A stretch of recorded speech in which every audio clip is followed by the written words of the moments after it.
अस्सलाम वालेकुम दोस्तों। कभी हमने सोचा कि हमने कितने दिल जीते, कितने लोगों में आसानी बांटी।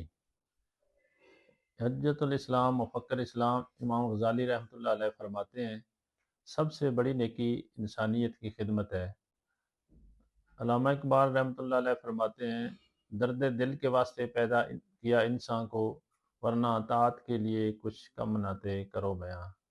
मौलाना अल्ताफ़ अली रहमतुल्लाह अलैह फरमाते हैं दुनिया में वही लोग अच्छे जो आते हैं काम दूसरों के। दोस्तों, इन असलाफ ने इस इंसानियत की खिदमत के मौजू पर इतना ज़ोर क्यों दिया? उन्होंने कुरान पाक और हदीस शरीफ से ये सबक सीखा।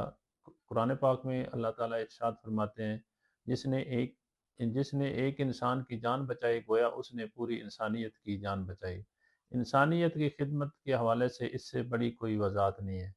नबी करीम सल्लल्लाहु अलैहि वसल्लम ने फरमाया, खैरुन्नास मन यनफुन्नास, तुम लोगों में से बेहतरीन लोग वो हैं जो दूसरों के लिए फ़ायदा मंद हैं।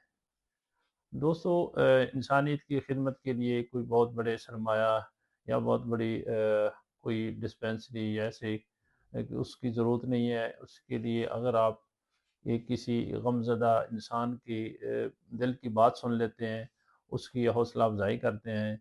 कोई एक नाबीना शख्स है, रोड क्रॉस नहीं कर पा रहा, तो उसपे आप रोड क्रॉस कराते हैं।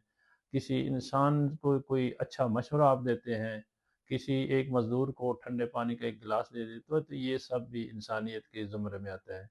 दोस्तों, इंसानियत की खिदमत हमेशा खैर बनकर वापस आपके पास लौट कर आती है, कभी खुशी बनकर, कभी दुआ बनकर और कभी आपके दिल में एक महसूस होता हुआ सुकून बनकर।